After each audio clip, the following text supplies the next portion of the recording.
Yeah. Chelsea lost again. I forgot to wear my hoodie. Oh, yeah. Forgot to be depressed. Yeah. I am depressed, though. For real. Yeah. Oh, here's the intro video. I couldn't find it for a second, but here we go. Let's start the podcast. Roll it.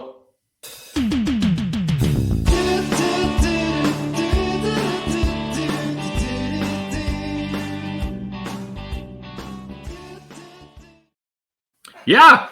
Hello and welcome to another episode of the Red, White, and Blues podcast. I'm Daniel. He's Jason. We're just two depressed Chelsea fans living a dream. Yep. That's what we're doing. How you doing, man? I'm better now that I'm talking to you because we haven't talked since the game. Really, that's true. We barely texted. The game ended and we were done. I didn't actually get to watch a lot of the second half, by the way. Well, you didn't miss. Well, I don't know. The second half when everything went to hell in a handbasket. It all kicked off. Yeah. That's when everything. But anyway, how are you? Yeah, whatever. Yeah, this is fake forced smile on my face, like right now. Like I'm forcing this. Because it is.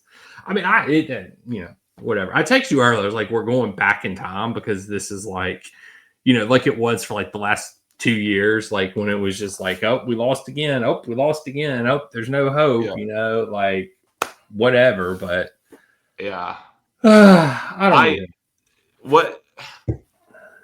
What's really annoying, right, is like last podcast, I was like, guys, we need to write off the Man U game. That game was a fluke. Like, it's just a bad day at the office. Sometimes it happens on a rainy day. And what's really annoying about that is Man United are such shit. So shit. They are pathetically shit unless they play a 10-man team in the rain, apparently. Yep.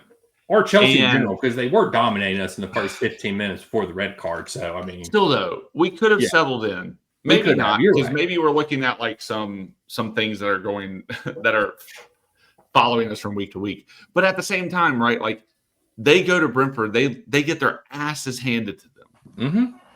Why does that happen to us, right? And so I was like, shit game. Man U have had our number at Old Trafford at least for like years, like over a decade at this point. Like, it's fine. Like, we know this going in. We've won titles doing this shit. Like, it's fine. And then to be vindicated in that on the weekend because they are such shit at Brentford. And then for us to then go and do something as similar as possible. Yep. Against the team that we help keep the lights on for because we buy so many players from them. We've spent $250 million at this club. Mm-hmm. And they beat us with the players we didn't buy. That they did. But like, it's just so frustrating to be vindicated as like bad day at the office. And then for us to get another red card and then blow the game because we were dominating first half. And I watched Maresca's post-game press thing, or not press conference really, but like the after-match interview, Yeah. He was saying like, first half we were doing great and like they didn't do anything until we got the red card. And I'm like, but why are we getting red cards? That's the bigger problem. And why are your subs such shit that the whole team falls apart after we get a red card? Like, I understand. Like, they asked him, they were like, like, what's the plan when you're playing with like 10 men like that? And he's like, well, I only plan for 11 men. There is no plan at 10 men, Which is like baffling. I'm like, I get that, but like, it was what we said last time. We're watching this guy learn on the job that things happen that you should prepare for weeks in advance. Oh, I don't know, 3 games in a row. One of them's at Bayern. The other one's at Old Trafford. And people are injured. I don't know. Maybe think about that when you're planning out a 3-game week. That bleeds into another 3-game week where you're about to play Benfica and Liverpool. Like, I don't know. And Brighton, that's no team to sniff at right now because we've given them money to buy players. Like, that is mind-blowing that I'm having to watch a guy who, let's not forget, 2 years ago was in the championship. Mm-hmm. Think about game management. Not think about. Learn that he has to do game management. Learn that he has to rotate the squad. Yep. And learn that sometimes you go down to 10 men. Mm-hmm. And then you have to adapt to the game. It's mind-blowing. I was going to be sad on this podcast. I have been depressed all day about this podcast. You've energized me. This is insane. This is insanity that knowing nothing about soccer, because this is we don't talk about tactics that much because we don't know them. Yeah. Anyone can see that Maresca's an idiot. Yep. And that Chalaba and that Bob's an idiot. Here's a stat. 4 of our last 5 losses have all been because we've been playing with, or not because of, but we've lost with 10 men. I don't know why we want to play with 10 men. Somebody tell the players they don't have to do that. Yeah. It's crazy. That is the other aspect, right? Like, these guys, like, when do we get to stop saying, oh, they're just young and they make mistakes? Like they're undisciplined. They're undisciplined in every single area of the pitch and have been for years. Mm-hmm. They've never grown out of it. Like, are these guys growing out of anything? I don't know. I am an idiot and predicted we were going to win the league. I bought into all the shit hype from winning a stupid non-tournament, a cash grab tournament in the summer. I am an idiot. Chelsea, thank you. I wear this hat around town where I live. It's embarrassing. Does anybody even know who that is where you live? No. I'm glad I got a nondescript hat. Oh, man. Yeah, dude. It is so... It's just like...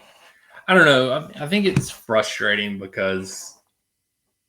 The Man U game was frustrating because he essentially just gave up in the first 5 minutes after we got a red card. And then this match was frustrating because, yeah, we're up 1-0 at the time he makes the sub, but he takes off Esteval once again and brings on freaking Malagusto, who then turns in one of his worst performances I've ever seen in a Chelsea jersey. Like, just a bit. Literally has a breakaway at one point. All he has to do is just dribble the ball, and he's fast. He's probably going to outrun the Brighton defender. And what does he do? He does a little cutback and stops. Like, on a break, you've got a chance to go freaking score, and you just stop. But, if Esteval is in the match and he hasn't been hooked, he's not stopping. He's going to actually go to the goal and try and score, and probably would have scored. But it's just... He looked real special in the first half, too, man. Yeah, he does. Every time he's on the pitch. The fact that he doesn't play 90 minutes every match is just baffling to me. I don't understand it. I don't get it. I don't know how he hasn't played every minute that is available to him this year. I understand you got to rest him like Lincoln. That's fine. Rest him. But every other match, he should be playing 90 minutes. Like, it's not even a question at this point. And stop playing him on the freaking wing. I want to see him behind João Pedro more. I want to see him in the middle. Since Palmer's hurt. Can't play him since we have no Palmer right now. This game, we should have just known this game. Like, it's just, I don't know. We should have known that it was just coming because it's Brighton. This team is undisciplined. They're mentally weak. But yet I was told after we won the Club World Cup this summer that our rugby player, that's our special mentalist coach, had changed the culture at this club. And people wear those people now because I heard that all freaking summer long. We're still the same mentally weak team. It's just different people that are making the mistakes this year because they're mentally weak. It's just who they are at this point. Yeah, I agree with that. Like, the other frustrating thing is we looked okay in the first half, right? Like, we were breaking their press. Mm-hmm. We were able to find some lanes. We should have been more clinical in a lot of areas, including goals, like all the shit that typically plagues us. And yeah, like, we cannot see out a game. Because we don't have the mentality. We don't have the mentality to not get red cards, apparently. We don't have the mentality to have, like, this is what happens when you don't have a good defense, right? Like these Yeah. are two defensive red cards where their players got behind our line, and we had a goalkeeper and a center back scramble, and then get red cards, and that led to losses. Like we're not playing good football if that is what's happening. Like, I don't give a shit that Brighton tried to press. They're not very good at it. Like, No. but what teams are really good at doing with us now, and like what Brighton did, what Man U were doing. Well, I can't say Man U because it was easy for them to do this, but teams are able to get 2 or 3 people on one of our players. Yeah. And they're double teaming and triple teaming us. They know how to defend against us. They figured us out. And we don't have, and even though we were able to break down a press this game, and we were able to break down PSG's press in the Club World Cup by just lobbing the ball over them, you know, like other teams are going to figure that. And we still gave the ball away plenty to Brighton, who had some decent chances on the break once they got the ball in the midfield or something. And our defenders are looking slow. Cucurella was looking slow. Like, that's the second game. Yeah. That's the second game. Somebody has just really gotten past him very easily. Yeah. Well, here, to go back about the first half, like you're talking about, the issue I have with the first half, and I tweeted this out at the end of the first half, that I don't remember what I said. It's like, or I might have tweeted it during the first half. I don't remember. I tweeted at some point. But essentially it was that we need to be pressing for the second goal. Because number one, we can't keep a clean sheet. Like, so the other team's at least guaranteed 1 goal with every match. Like, it's just like, I mean, like, that's just a given at this point with how terrible our defense is. So you have to push for the second goal. And it seems like these last few matches where we've gotten a lead and we've gone up 1-0, we just take our foot off the gas. We become lazy, complacent, and like we don't try and score again. Like, we're just happy with the 1-0 lead. This isn't Tuchel. Like, if that was with Tuchel, I would be fine with that because our defense was amazing when Tuchel was here. But with Maresca, it's not. And you know, it's one of those things. Like, we have no, like, I can't think of the word I'm looking for here. We have no killer instinct. We don't have this mentality like, hey, let's push for the second goal and go up 2-0. Like, because that's 2-0 is better than 1-0. You can afford a mistake at 2-0. You can't afford a mistake at 1-0. So I see this, and I don't like this, the entire mental makeup of this team.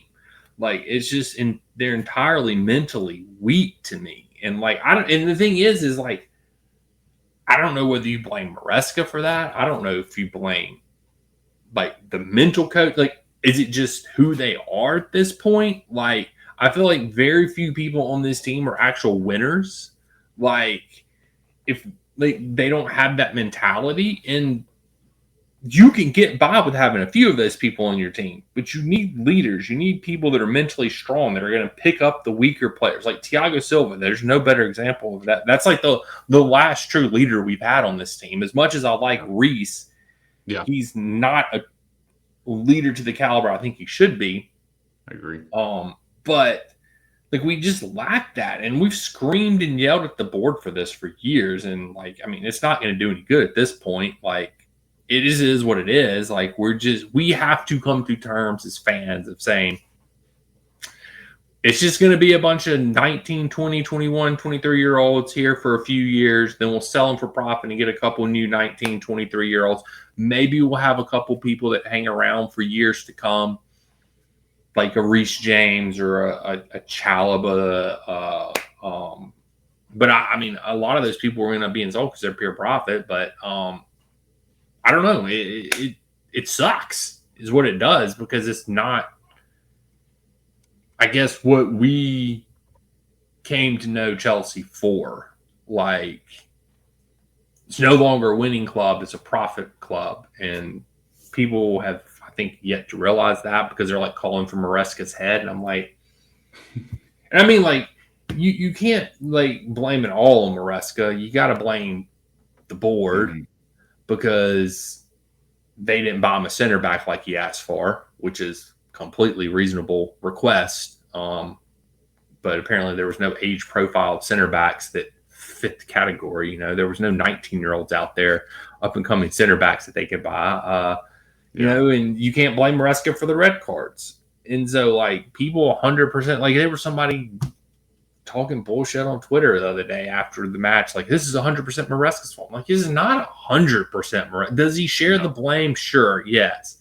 But it's not 100% his fault. And I don't know. I don't know what to do anymore. I don't know how to cheer. I don't know how to get up for matches.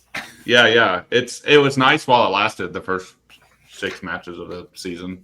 No, I think you hit on a lot of really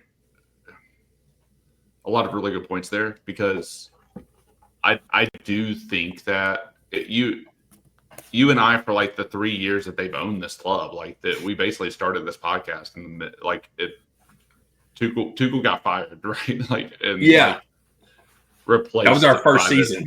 Yeah, that was our first season, and we're dealing with like players like Sterling coming in and Tuchel leaving, and Potter telling us he's going to be the next Mikel Arteta and he needs time and all that shit, and he just got fired from West Ham.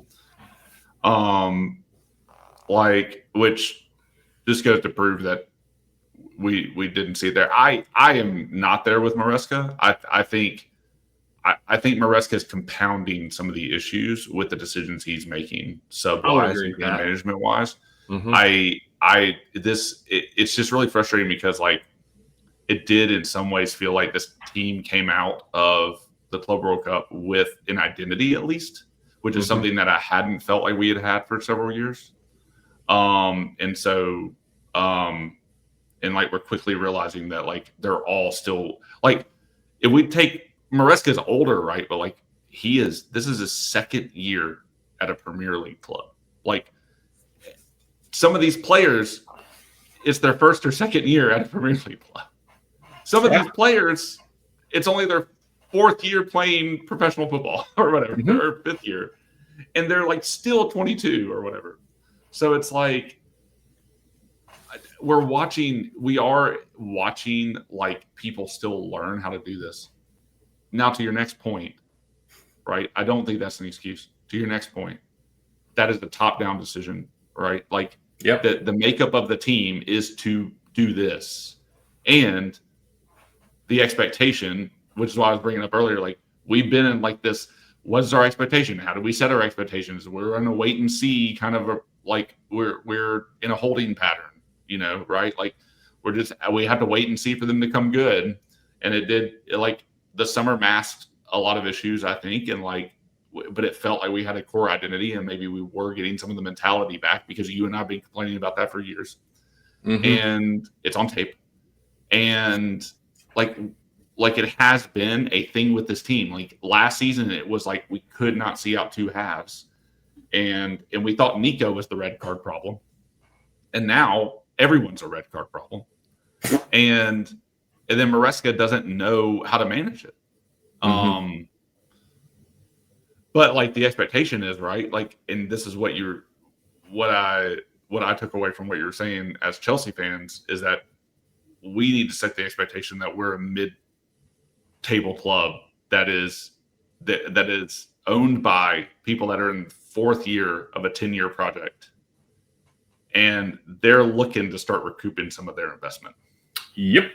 They put a couple bill in, and they're trying to make it back now.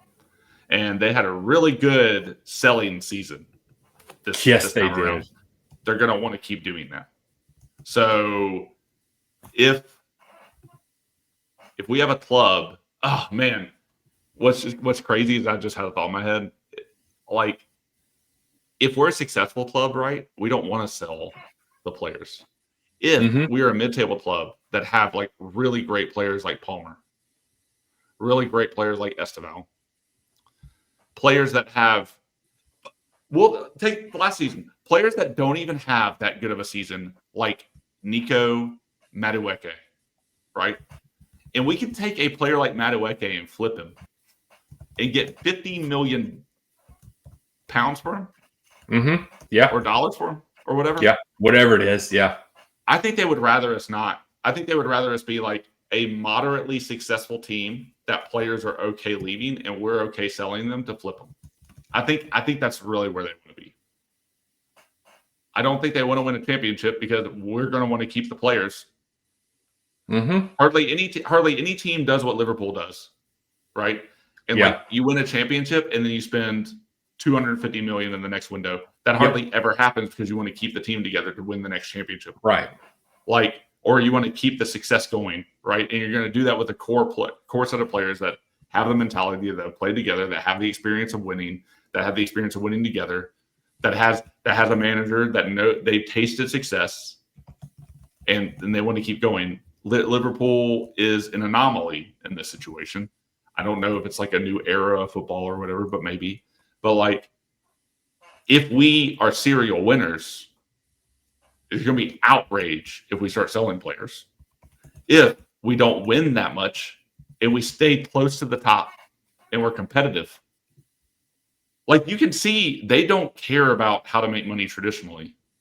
We don't even have a shirt sponsor. That's a very valid point. They're bouncing around assets between subsidiaries. Mm-hmm. Like they're not interested in like the traditional model of making money. Like they've got something else up their sleeve, and we're gonna see them test the water some other way. I don't know how they're gonna do it yet, but we'll find out. And like I think they're just, it's like you've always said since they bought us. They're gonna flip players. They're interested in making money. That's the expectation. We're not a team where the owner is dead set on winning things. Yep. And sports watching money, but dead set on winning things. like these people, they don't care to win.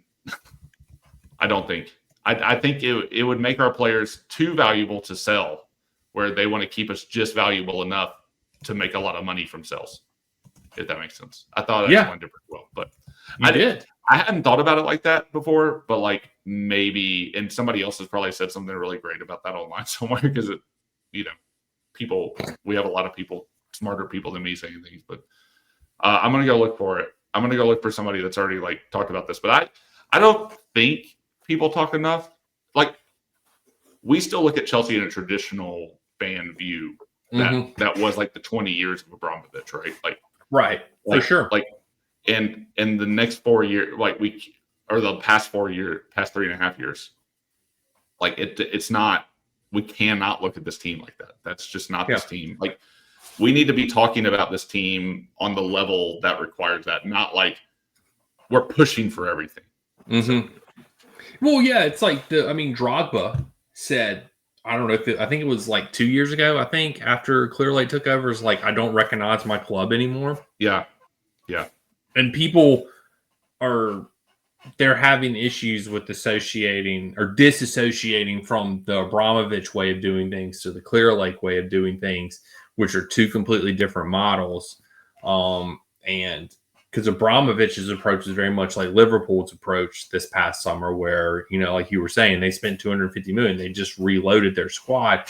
That's the way Abramovich approached things. He's like, he never settled for second. He always wanted first. And people just can't disassociate from that and make the transition to this new phase. And so when they're looking at Chelsea now, they're seeing Chelsea of old, like you were saying. Like, they just, it doesn't work like that anymore. And as much as it pains me to say that we don't sports wash money anymore and have a shit ton of fun players to watch on the pitch, yeah, it sucks. Would I rather Marina in charge instead of Bowley and Igbali? Absolutely. Or instead of Dumb and Dumber, I guess I should say. Instead of Winstanley and Stewart? Absolutely. Even though she did some dumb shit, I would give me Arena back any day of the week. But she's not coming back through the door. Peter Cech's not coming back through the door to advise. Like, it's just not. Yeah. And we just got to come to terms with it. It is what it is. And my issue is that people don't want to hear that. and then they just get pissed off at you for saying that and tell you how wrong you are. But it's like the truth hurts and it sucks. Nobody's saying this doesn't suck, and nobody is saying that, and my people that are the people that are overly positive about the ownership group, like these people are scumbags. Like they're assholes. Like they don't care about anything but money. Like that is literally the only proof you need is that they literally unsubsidize the women's families from traveling with them to away games. Right.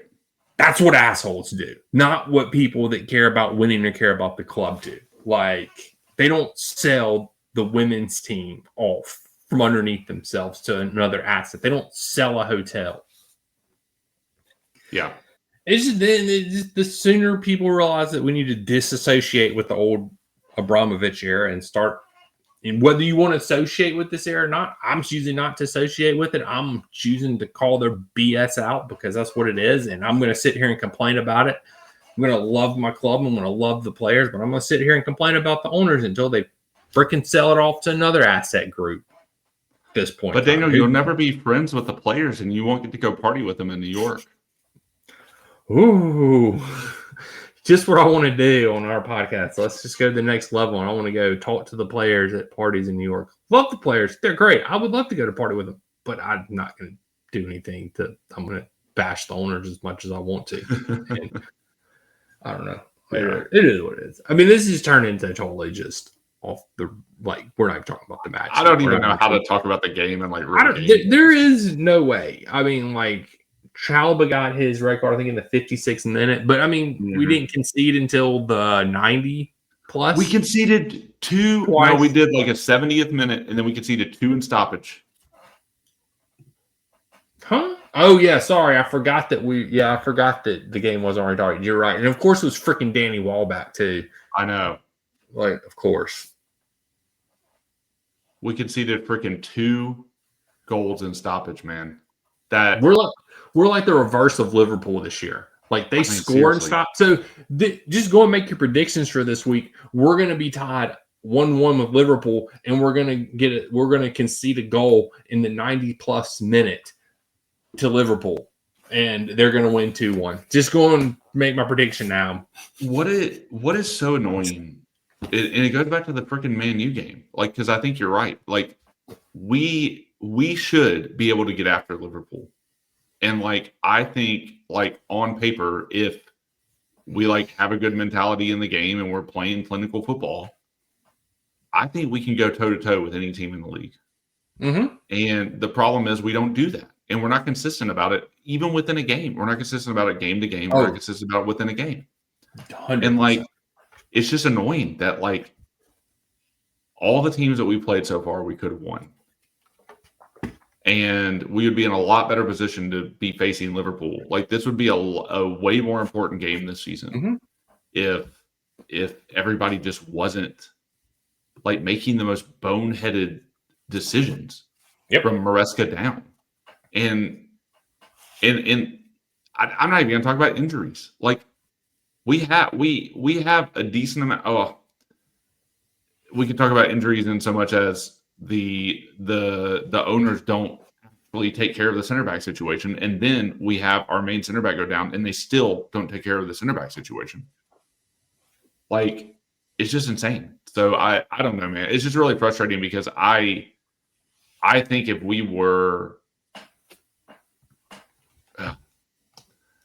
a little bit better mentally, we could get something from the game or at least be more competitive. And now I just worry we're not going to be competitive at all. It doesn't matter if it's Liverpool. It doesn't matter if it's West Ham or Wolves. It doesn't matter who's at the bottom of the table.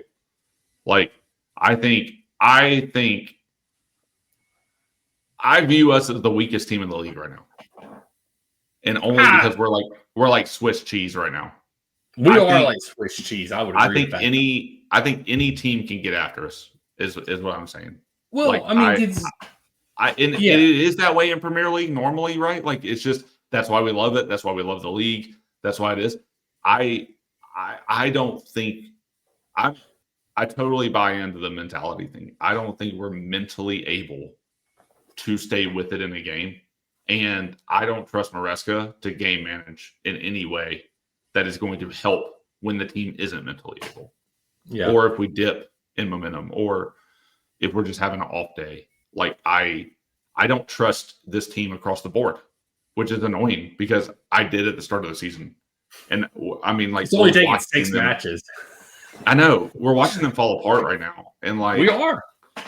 I'm pretty pessimistic about it. I think I don't see us really recovering, but we're going to lose another 8 games this season, and we're not going to get anything out of it. At least we lasted till Christmas last year before we fell apart. I mean, seriously, man.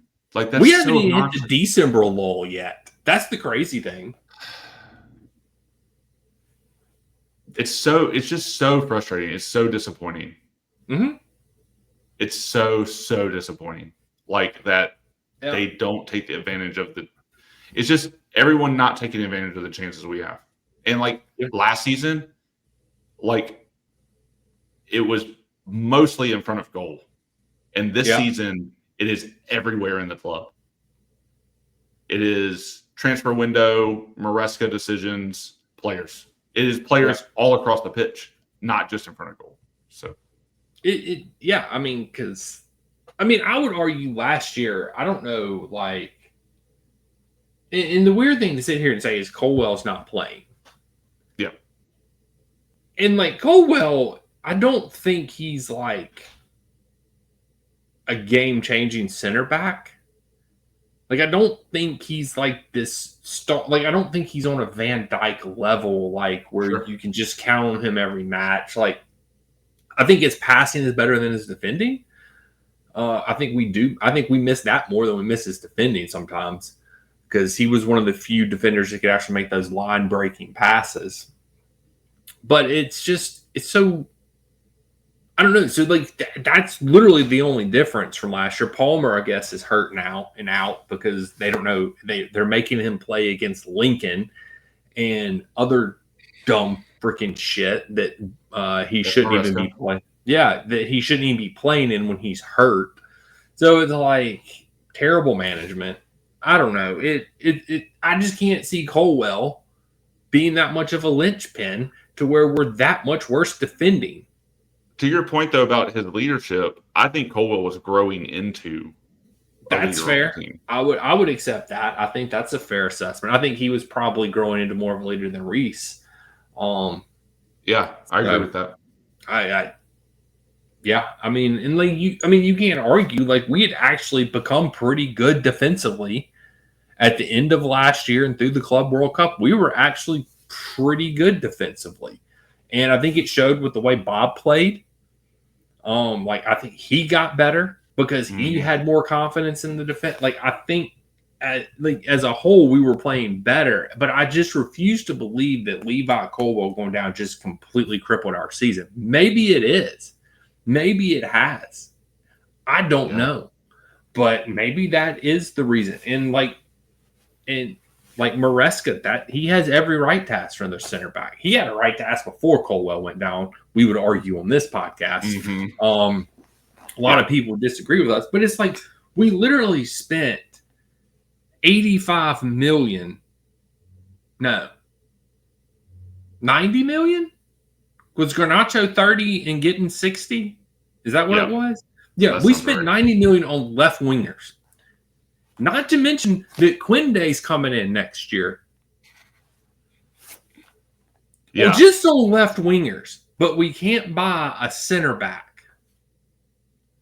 Didn't even play Garnacho last game. Nope. Garnacho's barely seen the pitch, to be fair. Hey, I didn't realize this. Lavia got in last game. Yeah, Lavia and Badiashile got in last game, too. And Badiashile. Yeah, we had 3 subs for defenders last game. Against Brighton. And I mean, like, he was trying to close up shop. But then the thing is that he tried to close up shop and he takes Esteval out, but he still pushes Gusto forward. So Gusto, does he not watch Gusto play? Like, Gusto going forward, I described it a couple weeks ago during one of the matches, is like freaking, there's that scene at the beginning of Bambi where Thumper's like, come on, Bambi, come out on the ice. You can do it. You can do it. And Bambi Yeah. just like slips and slides all over the ice and falls. Yeah. That's freaking Gusto when the ball's at his feet. He just slips and slides and freaking falls back. Like it's just ridiculous. But yeah, you could have one of the best young players in the world stay on the pitch, but you don't. And that it's just baffling. Like I look at these other clubs like PSG who have these young players, like Elise, Barcola, people like that. Like, and look at Jamal, like at Barcelona. Like Jamal's 17 and starts for Barcelona. Like I don't think Esteval has reached Jamal levels yet. Don't get me wrong. I'm not saying that. I think Jamal is a touch overrated. Second place in the Ballon d'Or is a bit ridiculous for him when you look at his stats. But Esteval's not even getting the chance. Yeah. And that's my point. That's my point. Maresca won't play him. Esteval should never see the freaking bench unless he's hurt or resting, sitting out a game that's a cup game that he doesn't need it. Champions League match you should start. Every Premier League match you should start. Unless you're rotating the squad, which I understand you've got to do sometimes. But he has to start every match, and he doesn't start. He doesn't play like I don't know. I don't get it. I just don't. I don't know. There's maybe that's another frustrating aspect of this. There's just no like it's almost impossible to understand what some of these decisions are, and like I don't even think Maresca has. I just don't think he knows how to operate with a 10-man team. Well, it's funny you should say that, Jason. While we're on that, let me read you. Hold on, let me go find it. Let me read you his quote from today. Am I gonna want to hear this? I mean, probably. He goes, after reviewing the last two games, Man United and Brighton, I could have done better, probably in terms of decisions, no doubt. For me, it's like a learning process to play with 10 players. It's not something normal. Unfortunately for us, it's happened twice. Okay, I had not heard that quote. It's literally we were saying on the job training last game. You did. You said that. You said that. Oh, it's and like the thing is, right? Like you and I talk about the eye test all the damn time. Like we don't need all of these stats. We don't need all of this shit. We don't need I love Adam Cleary, so this isn't about Adam Cleary, but like we don't need his cool setup table where he like shows the players and stuff. Like that's the Adam Cleary thing. He can do that. But like we don't need that. Like, right? Like I'm not smart enough to analyze that. But I can watch the game. I'm not smart enough like Adam Cleary, but I can come to the same conclusions as him without the stats. Right. Well, I mean, the thing, we do it all the time on here. Right. People should be listening to you. And you. And to a lesser extent, me. But mostly you. But still, our eye test works. It works. It's undeniably 100% proven to work. Like we have 3 seasons of this shit to back it up. That's right. And Jason's a big blackjack guy. I learned that tonight. I just wanted to work that in the podcast somehow tonight. It felt appropriate. Are going to the casinos, playing some blackjack one day. I just wanted to throw that in. So that we can both get out of work. Yeah, definitely. Definitely get out of work to go play blackjack. That's what I love that. That reminded me of that old SNL skit where it's like, I drive a Dodge Stratus. Yeah. Big blackjack guy over there. Yeah. Big blackjack guy. But yeah, like my thing is like you're getting paid how many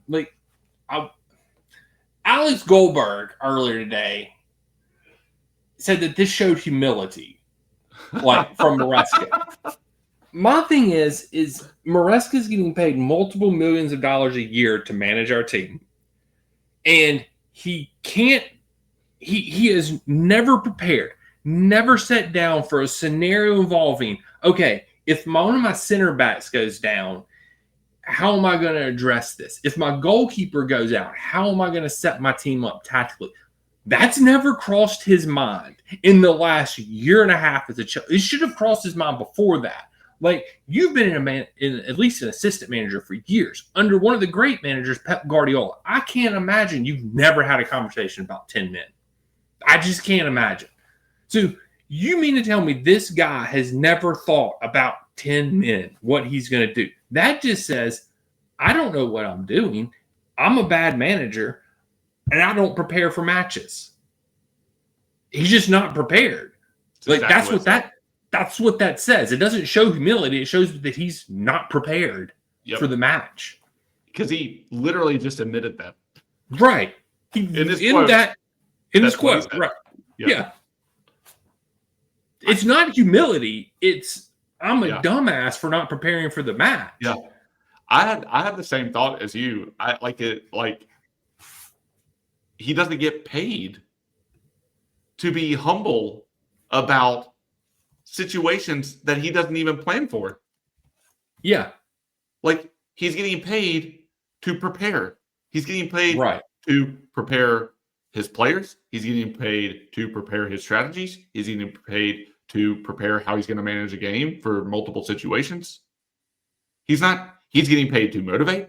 He's getting paid to be a man manager and think about rotation and think about how that's going to affect players mentally and think about, like, that's what he's getting paid for.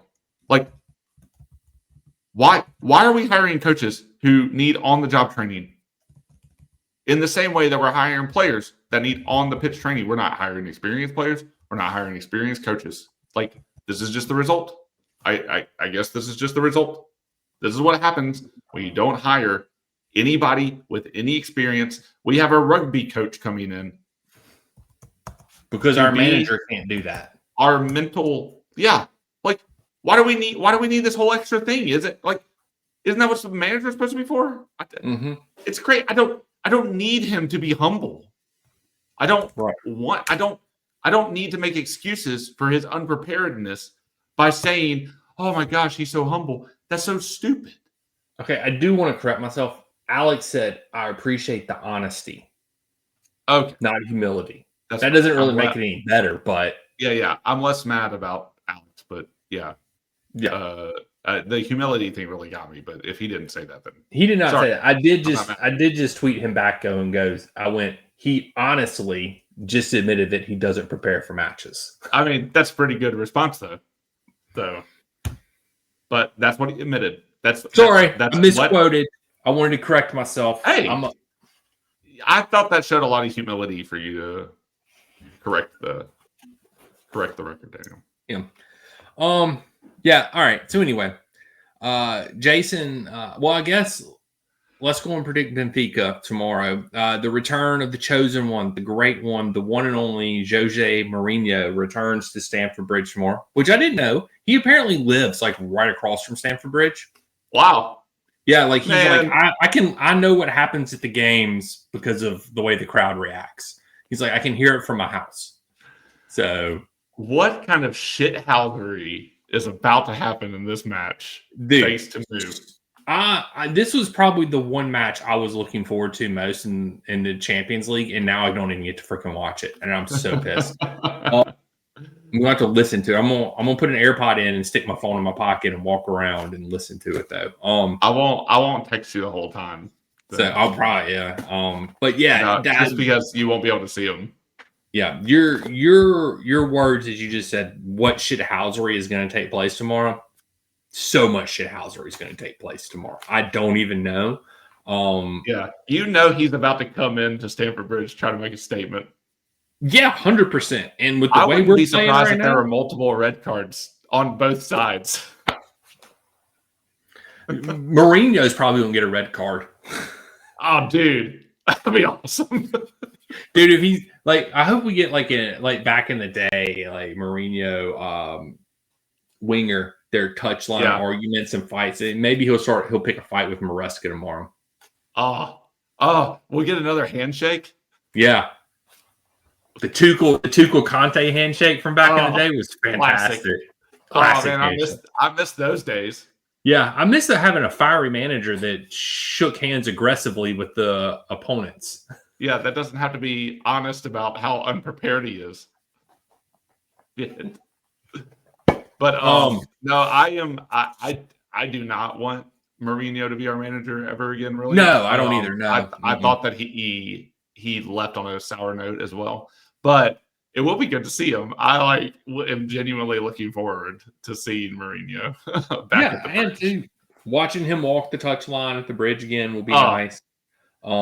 He's about to get like a pretty great standing ovation as well. Yeah, so for sure, he definitely it'll be is. good to see the reception for him when he comes back.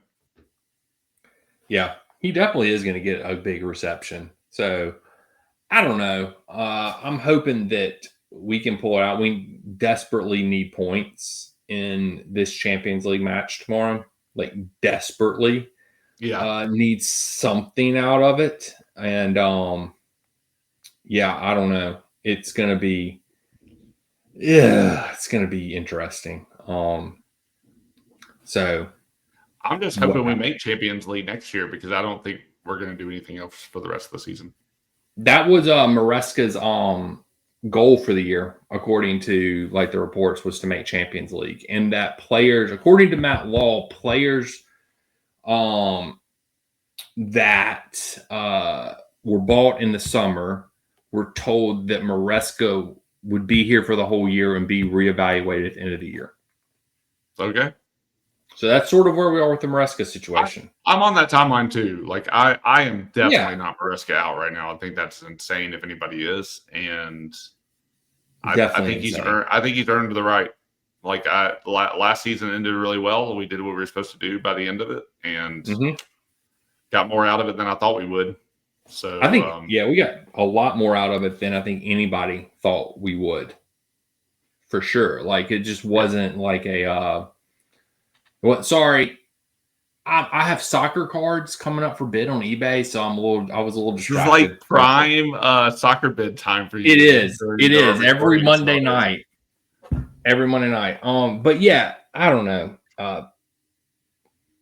Let's just make a prediction. Let's make predictions, and then Daniel and I are going to figure out because we didn't make Brighton prediction. We'll go. Let's just go and make Liverpool predictions after this. Okay, just in case we can't do. Just in case we can't do, because Jason, I have work obligations this week, so Jason might be doing a solo episode after the Benfica match, on Wednesday or maybe tomorrow. I don't know. But we'll see. Y'all will hopefully get some more content this week from us. But all right, I'm ready for the. I'm thinking. I'm going ridiculous. This is going to be stupid. This is Benfica. I already have my Liverpool score. Both of my I have my Liverpool score too. That's the dumb one. This one's not going to be any better, but I don't know what to expect. All right. Sure. Let's go. All right. Golly. All right. I'm ready, I guess. All right. I'm ready. 3, 2, 1. 3-2 Chelsea. 3-2 Benfica. Wow. I'm going crazy low. Complete shithousery. It is going to be. I'm going with your theory. Red cards galore. Like punches. 3-2. A lot of pins. A lot of pins. No, I don't even know. I just want to see something crazy. It's Mourinho. I want shithousery so bad. I think it's going to be a super boring match, and we're going to get something from it. Well, I mean, to be fair, this does set up for a boring match if Mourinho plays his classic counterattacking style. So it's like it does sort of set up to have a boring match, but also like the fact that I'm predicting us to score 2 goals is like a huge reach because we don't usually score against if Mourinho just sits back and parks the bus. Yeah. Which he's been known to do. So who knows? I don't know. I'm excited. I'm just mad I'm not going to watch it. It's going to be good. Yeah. No, I think I actually will get to watch it. Hey, I'm jealous. But we'll see. Something will pop up at the end. Now that I say it, now that I said that out loud, I won't. But I'll let you know. Say asshole. Yeah. I guess let's predict the pool match. We will be watching this match together on Saturday. I doubt we'll live stream it though. because there'll be a lot of people in the room. So while we're watching, it's gonna be fun though. It will be fun. It will be fun. But yeah, because our families get to hang out together. Yeah, they do. They do. We'll have people everywhere. So it's always a good time. Yeah, it will be. It will be. But all right, let's predict Liverpool. You ready? You got your score? Okay. 3, 2, 1. 2-1 Liverpool. Okay. Yeah, I'm sticking with my we're giving up a goal in stoppage time and Liverpool will beat us, and you're going with they're just going to destroy us, which both very plausible outcomes for this match. It'll probably be one of these two. I predict one of us will be right this match. I barely have faith that we'll actually. I almost did 0-0 draw for the Benfica game. I barely have faith we'll get anything. I should have did 4-0. I don't even know if we'll score. Who knows? I mean, hey. The thing is, though, in João Pedro, I trust. If Esteval stays in, I trust Esteval. Yeah. Or Enzo's going to get some random because he did that last season. He got forward and got several. Yep, so, he got one. The Brighton goal. So that's the thing is like with Liverpool, we usually play the bigger teams. Mm-hmm. You're right. Better than what we play like a Wolverhampton or West Ham, or something like that. So maybe that's why United shellacked us because they're shit and we're just shit against shit teams. I know. And that is a really good point. I can just see like we're like really down right now, and I could just see like they give us a little bit of hope in like the first down. Maybe we go into halftime leading Liverpool 1-0. Oh shit! It's just like we had this little bit of hope, exactly, and like we're all excited, and then we just get obliterated in the second half. The only expectation, I totally agree with that. I think that that's what will happen. I'm not going to go into this match with any expectation other than I think we'll lose. Yeah, I agree with that. I definitely think we are going to lose this match. I do not think that we are going to. I haven't seen anything from Poole, and it took them 6 games, but it came back they do not play. Did you get it? Did you get your card? I lost my AirPod. It fell out my ear. Oh, I thought you got excited. Daniel flipped out. I thought he won a bid. No, but just lost an AirPod. Just lost an AirPod. That's it. Yeah. An AirPod. So. But Liverpool this week improved that they're not like teams can get at them. They've been lucky this year. They've been getting results, which is what champions do, right? Like that is how they won last season, and then they coasted for like the last 5 or 6 games. And that's the only reason we won against them, probably. At the end of last season. But it's been so annoying because for 2 seasons now, I have been like, Liverpool can get got, and we can get them. And then we wind up drawing, or we lost to them at the beginning of last season. Because what was it? Something crazy like the last 7 games we had played before we lost at the beginning of last season was all draws or something. Yeah. And that streak finally broke. But that's so obnoxious because I still think they can get got. I just don't think we can do it now. I don't believe in our team right now.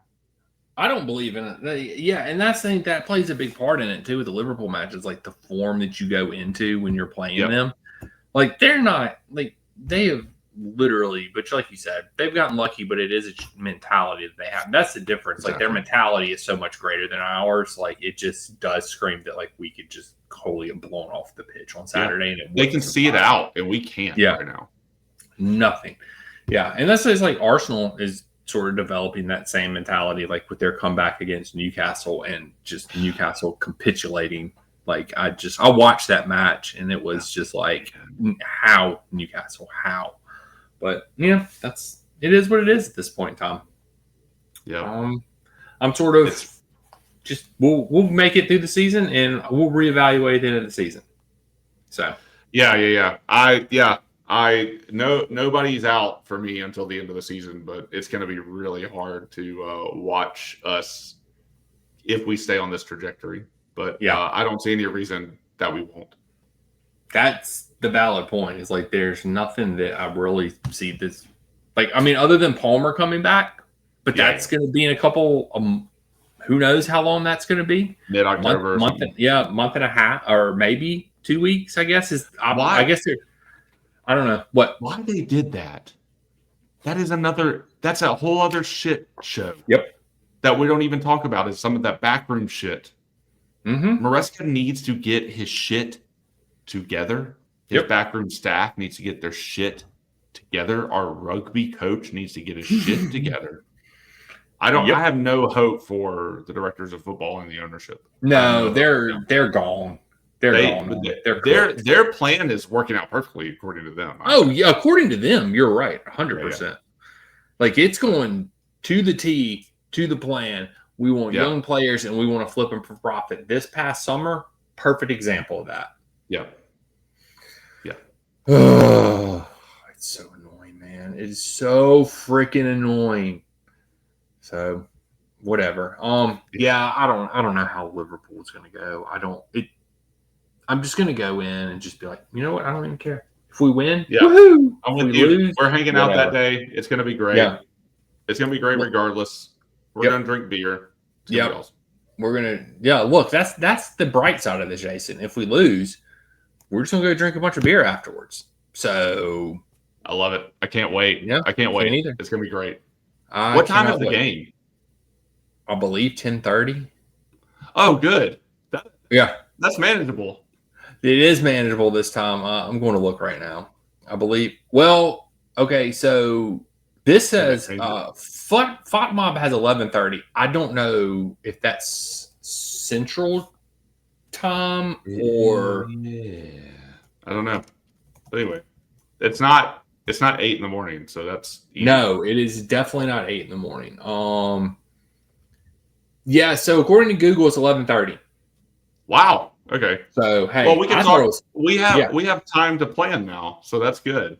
We do. I love it. But 11:30. So we'll figure it out. Yeah. Yeah. I get anything else you want to talk about, Jason? Nope. I'm tired of talking about this team. Yeah, it's been a long week and weekend. It has, man. I'm ready for this freaking crap to be over with. Like us, I just want us to be good again, man. That's all I really I know. want. Yeah, agreed. I just want us to be good again. Yeah. So whatever. But yeah. All right. I guess tell the people where they can find us. Yo, X, Instagram, Substack. We make it easy to find us on all the things. It's down below if you are watching our faces. But we're at the Red White Blues FC. Find us, talk to us, enjoy our content. Yeah. Listen to us on Spotify, Apple, wherever you listen to your podcast at these days. We're there. We're also on YouTube if you want to look at our ugly mugs for usually about 45 minutes an hour. Yeah. Yeah. We are there. So just let us know and or give us a like, give us a follow, subscribe, blah, blah, blah. Comment below your opinions about Chelsea this season and how Maresca's doing. So anyway, until next time, we'll catch you guys and gals on the flip side. I'm going to have to try to look better for when Daniel and I watch the game in person together this weekend, I guess. Now, I was looking pretty good. Flippity floppity.